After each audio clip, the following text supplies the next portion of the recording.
오늘도 말라기서 2장에 기록된 이 말씀을 통해서 하나님께서 주시는 은혜를 우리가 함께 나누기를 원합니다. 여러분이 말라기서 2장 말씀에도 이 제사장들의 죄, 이 종교 지도자들의 죄와 이 백성들 중에 있는 음란의 죄에 대해서 책망하는 말씀이 기록이 되어 있습니다.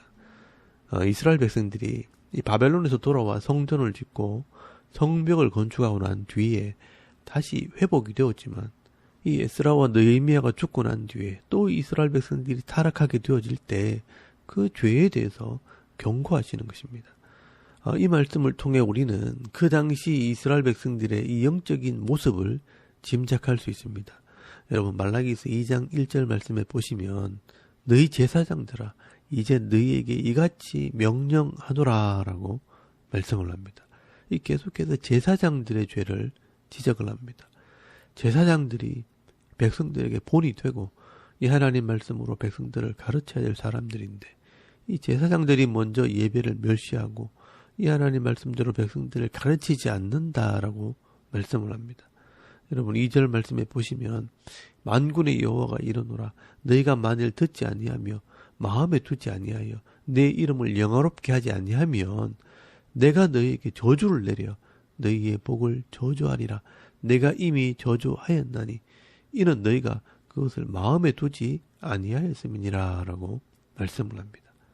여러분이 제사장들이요 하나님의 말씀을 듣지 않고 하나님의 이름을 영화롭게 하지 않는다라고 말씀을 합니다.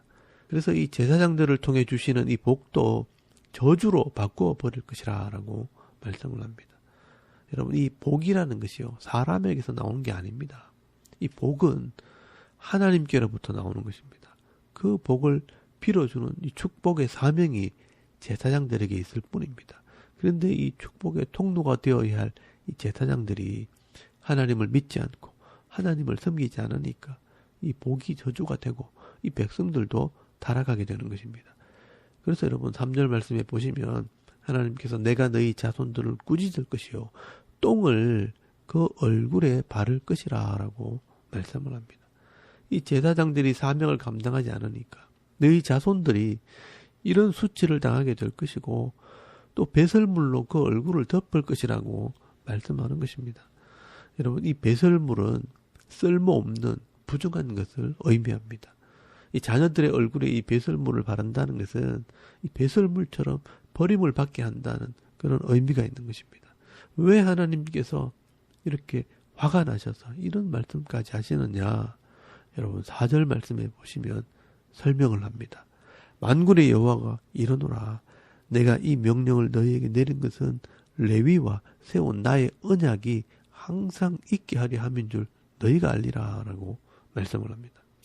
여러분 여기 레위와 세운 언약은 성소를 통해 이 백성들의 죄를 속하고 복을 주시는 것을 말하는 것입니다. 여러분 5절 말씀에 보시면 레위와 세운 나의 언약은 생명과 평강의 언약이라 내가 이것을 그에게 준 것은 그로 경외하게 하려 함이라.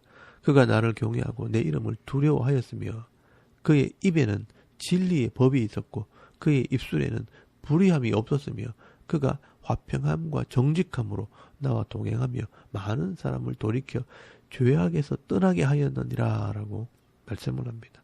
여러분 하나님께서 이 레위인에 속한 제사장과 레위인들을 통해 말씀을 가르치고 제사제도를 행하게 함으로 이 죄의 문제를 해결하게 될 때 이 백성들이 복을 받을 수 있도록 이 레위인들과 언약을 했다는 것입니다. 그런데 이 제사장들이요 이 제사제도를 멸시하고 하나님 말씀을 가르치지 않으므로 이 백성들이 죄를 회개하지 않게 될 때 더 악하고 더 추한 사람으로 변해갔던 것입니다. 그래서 여러분 7절에서 9절까지 말씀을 보시면 이 제사장의 입술은 지식을 지켜야 하겠고 사람들은 그의 입에서 율법을 구하게 되어야 할 것이니 제사장은 만군의 여호와의 사자가 됨이거늘 너희는 옳은 길에서 떠나 많은 사람을 율법에 거스르게 하는도다. 나 만군의 여호와가 이르노니 너희가 레위의 언약을 깨뜨렸느니라. 너희가 내 길을 지키지 아니하고 율법을 행할 때 사람에게 치우치게 하였으므로 나도 너희로 하여금 모든 백성 앞에서 멸시와 천대를 당하게 하였느니라 하시느니라 라고 말씀을 합니다. 여러분 이 말씀은 오늘날 영적인 지도자들, 이 목사들이 반드시 들어야 될 말씀입니다. 이 제사장들, 이 오늘날의 목사들의 입술은요, 지식을 지켜야겠고, 사람들, 이 성도들은 그 입에서 율법, 이 하나님의 말씀을 구하게 해야 된다라고 말씀을 합니다. 그런데 이 제사장들이요, 옳은 길에서 떠나 많은 사람을 율법에 거스르게 한다라고 말씀을 합니다. 그리고 내 길은 지키지 아니하고 율법을 행할 때도 사람들에게 치우치게 한다라고 말씀을 합니다. 이 하나님의 말씀대로 하지 않고 사람의 눈치를 보면서 설교를 한다는 것입니다. 그래서 하나님께서도 이 백성들이 세상 속에서 멸시와 천대를 당하게 한다라고 말씀하시는 것입니다. 여러분, 오늘날 왜 교회가 이 세상 속에서 욕을 얻어먹고 또 세상 사람들을 변화시키지 못하는가, 그 이유가 어디 있는가 하는 것을 오늘 이 말씀을 통해서 한번 생각해 봐야 되는 것입니다. 예전에 이 사랑의 교회 옥하는 목사님께서 살아계실 때 이 부분을 신랄하게 비판하셨습니다. 한국 교회의 모든 책임은 교역자가 져야 돼요. 이 교역자가 돈을 사랑하지 않는데 교인들이 돈을 사랑하려고 하겠어요? 교역자가 음란하지 않는데 교인들이 간음죄를 범하겠어요? 이 교역자가 거짓말하지 않기 위해서 벌벌 떠는데 이 교인들이 거짓말을 함부로 하겠어요? 하면서 이렇게 설교하시는 것이요, 귀에 쟁쟁합니다. 오늘 이런 지도자가 이 교회에 필요합니다. 그리고 오늘 이 교회와 이 교회의 지도자들이요, 이 사명을 감당해야 하는 것입니다. 그럼에도 불구하고 저는 믿습니다. 이 세상이 아무리 악해져도요, 이 하나님 말씀을 순종하는 자들에게는 능력을 베풀어 주시고 은혜를 베풀어 주실 줄 믿습니다. 오늘 저와 여러분이요, 깨어서 이 진리의 말씀을 따라 순종하며 예배하는 삶을 살아갈 때 은혜와 복을 받아 누리는 이 보석 같은 그런 성도들이 다 되실 수 있기를 바랍니다. 그리고 이 두 번째로 10절에서 17절까지 말씀해 보시면 이 이스라엘 백성들의 죄를 지적하면서 대표적으로 음란의 죄에 대해서 책망을 합니다. 여러분 11절 말씀해 보시면 그 당시 이스라엘 백성들이 이 하나님 말씀을 어기고 이방 여인들과 결혼하는 죄를 짓게 됩니다. 그래서 하나님께서 이 그들의 재물을 연합하지 않겠다라고 말씀하시니까 또 왜 우리의 재물을 받지 않느냐고 눈물과 울음과 탄식으로 제단을 적십니다. 하나님께서 왜 이스라엘 백성들의 이 예배를 받지 않고 은혜를 베풀지 않느냐, 여러분 14절 말씀해 보시면 젊어서 결혼한 아내와의 이 약속을 어기고 두 번째 여자를 데리고 와서 살기 때문이라 라고 말씀을 합니다. 여러분, 이것은요, 음란의 죄를 말하는 것입니다. 이 죄가 이 가정을 무너뜨린 것입니다. 하나님께서는 처음 아담에게 하와를 만들어 주실 때 왜 아내를 하나만 만들어 주었느냐, 하나님의 능력이 없어서가 아니라 경건한 자손을 얻기 위해서 그렇게 하셨다라고 말씀을 합니다. 그런데 이 이스라엘 백성들이요, 음란의 죄에 빠져서 아내를 학대하고 억지로 이혼을 시키고 또 이 다른 여자를 데리고 와서 아내를 삼았다는 것입니다. 아버지가 아내를 사랑하지 않고 이 여자 저 여자 마음을 주는 것을 이 자녀들이 보면요, 그 자녀들이 바른 사랑을 할 수가 없습니다. 그리고 여러 아내에게서 이 자녀들이 나오게 되면 그 자녀들도요, 서로 하나 되기가 쉽지 않습니다. 그래서 이 경건한 자손들이 나오지 않는 것입니다. 이렇게 가정에서부터 사랑이 없어지고 강팍하게 되면요, 이런 사람들이 사회나 직장에서 바른 삶을 살 수가 없다는 것입니다.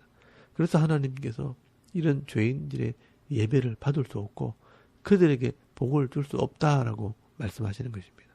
그래서 하나님께서 이 말라기 선지자를 통해서 책망을 하십니다. 여러분 16절 말씀 끝에 보시면 그러므로 너희 심령을 삼가 지켜 거짓을 행하지 말지니라 라고 말씀을 합니다. 한 아내와 한 남편을 사랑하기로 서약을 했으면 그 서약을 지키라는 것입니다. 결혼식 할 때 죽음이 둘 사이를 갈라놓기 전에 절대 버리지 않겠다라고 약속을 했다면 그 약속을 지켜야 하는 것입니다.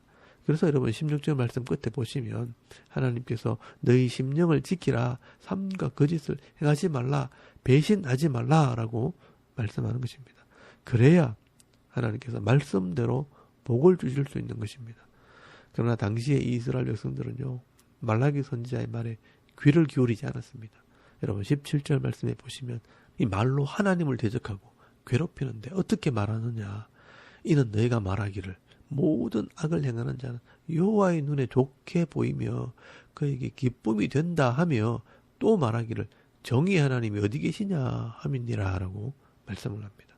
여러분, 그 당시 사람들이 이 악을 행하는 사람들이 더 잘 되고 더 잘 사는데 무슨 소리냐 하면서 하나님 없다 그렇게 말했다는 것입니다.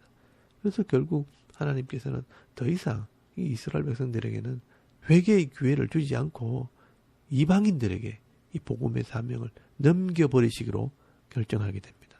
여러분, 이스라엘 백성들은 이렇게 제사 제도가 무너지고 죄를 회개하지 않게 될 때 사람들은 점점 더 죄를 짓는 것을 두려워하지 않는 사람으로 변해가는 것을 보게 됩니다. 여러분, 이게 죄의 속성이고요. 우리도 똑같은 이 죄를 짓고 지금도 살아가고 있는 것입니다. 이 말씀을 가르쳐야 될 이 지도자들이 타락하고 이 말씀을 제대로 가르치지 않으면 이런 일들이 역사 속에서 일어나게 되는 것입니다.